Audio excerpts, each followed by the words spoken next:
Welcome once again to Breakfast Central. It is never complete without a little bit of sports. And this morning we have the beautiful Oyinye Obaro joining us. Good morning, Oyinye. Good morning, Osa. Good morning, Olive. Yes, I will tell you the updates in the world of sport. But I must tell you that it's just a countdown to the biggest tournament for women football, the African Women's Cup of Nations. Yes, women celebrating women over there. And I'm very sure that, Olive, you will be excited about this. But I'll be focusing on the Zambian national team here. So the Zambian women national football team, they will be taking part in their third Women's African Cup of Nations next month. Now, coach Bruce Mwape has named a strong 23-member squad for the tournament that will be staged in Morocco between 2nd and 23rd of July 2022. The Copper Queens started their campaign against Cameroon at the Mohammed V Stadium on July 3rd before facing North Africans Tunisia 3 days later. They will wrap up their Group B engagement with a tie against debutants Togo on 9th of July.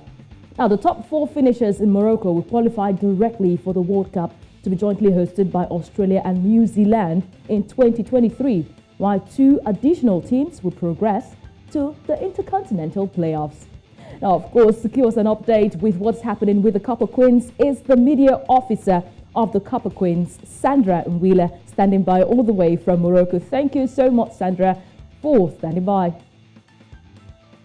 Good morning, Nigeria. This is Sandra. I'm the media officer for the Zambia national team. And the Zambia national team are already in Morocco, where they set base last week. They arrived in Morocco, in Rabat on Friday, and they did have an international friendly against Morocco, which they were held to a 1-1 draw.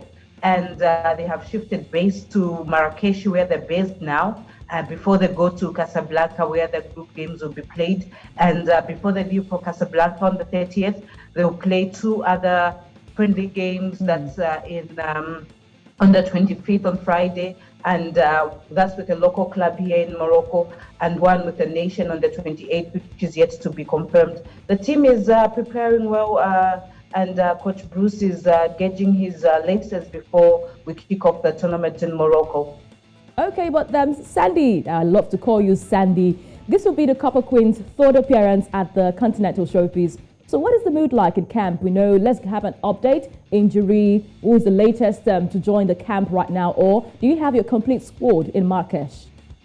Okay, this is the third edition that Zambia will be participating in. The first being in 2014, where they didn't win any game, and 2018 in Ghana, where they won one game at least against Equatorial Guinea, and now they're back for this Morocco Africa Cup of Nations. And the mood is okay. The morale is high. The players are excited, and looking at what the previous competitions have done for the players, everyone knows what's at stake. Most of the players, after participating in this Africa Cup of Nations tournaments, they've gotten some exposure that have signed for bigger clubs. So everyone knows what's at stake. It's not only about representing Zambia, but it's also about them making big moves after this tournament. In terms of injuries, we have quite a few knocks, where one of our defenders, Mohammed V, is recovering. Another defender in Judy Soko is recovering. Margaret Belemu, a defender, she has a groin and also is just resting, but not major injuries to worry about. I'm sure come 3rd July, as we play Cameroon, they'll be ready. And obviously, for the first time in Zambian women's football, government has promised good sums of money amounting to about $21,000 for the Copper Queens should they reach the finals. So there's also that extra motivation going into this tournament, and everyone is fighting to have a stake at that money. Okay, the Copper Queens were Africa's lone representatives at the last year Olympic. How much confidence has this given the team going into the AWCON in Morocco? Obviously, it does give a lot of confidence having conquered Africa and being the only representative, and also it brings a lot of pressure because every team would be wanting to beat Zambia, who they think is a powerhouse now, looking at the performance at the Olympics. So it's a good thing. It will give them an extra push and motivation that if they've done it before, they can do it again. They've gone to the Olympics, they've qualified to the Africa Cup, and now the next change should be they should qualify to the World Cup. Okay, the Chipolo Polo began their campaign in Group B against Cameroon, and this was the particular team they had to defeat to get that ticket to the Olympics. So how do they plan to execute this game once again? Is it going to be once beaten, twice shy, or they'll be taking the day this time around?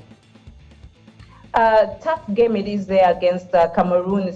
We've played Cameroon several times, and they're a physical team, and it's never easy playing them. So it's one of those group games whereby they really need to play their lungs out to beat Cameroon. We all know what Cameroon is capable of doing, and obviously to be revenge for Cameroon having denied them a chance to qualify to the Olympics in 2020. So it's going to be a tough game in that group, and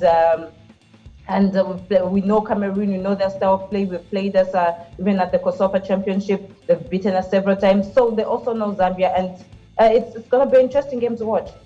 Okay, the Zambian FA president, as you said earlier, promised $21,000 as $21,500 each for each player if they bring the title home. Yeah.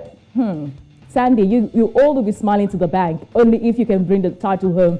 Are you confident? What motivation is this given to the team? And are you confident that the Copper Queens once again will shine, bringing the title home? To be honest with you, it's a very big motivation, especially when it comes to women's football in Zambia. Women's football is not fully supported. It's just now with the new government coming in place where women's football is now getting a stake of the national cake. In the past, that wasn't the case. So it's a big motivation. You know where these girls come from. Most of them come from very poor backgrounds, and the $21,000 would really change their lives. But this is not money that's on the table. This is money that they need to fight for. If they win, that's when they get the money. So it's interesting to see what will happen. And with regards to winning the title, football has evolved. Anything can happen, but the major objective of the Copper Queens is to get to the semi-finals and book a ticket to New Zealand and Australia. Okay, we do wish the Copper Queens very best at the African Cup of Nations, the African Women's Cup of Nations in Morocco. And thank you, Sandy, for having to wake up this early to give us updates from camp. Thank you very much for having me. Have a pleasant day. You too. Thank you so much. And there you heard from the media officer of the Copper Queens, the Zambian women's national team. We're hoping that they will be able to dot the I's, cross the T's, going to the African Women's Cup of Nations in Morocco. All road leads to Morocco from July 2nd. Osa Olive, now over to you. I've given the update in the world of sport. Okay. I actually am. I'm very happy for them. I really want this for them as much as they want it for themselves. I mean, that money that she mentioned is not on the table. They have to work for it. So I'm really rooting for them. I hope that they get there. Not just get there, they bring the title home. Oh, I'm sure they will. Thank you so much. Thank you for joining us on You Bar.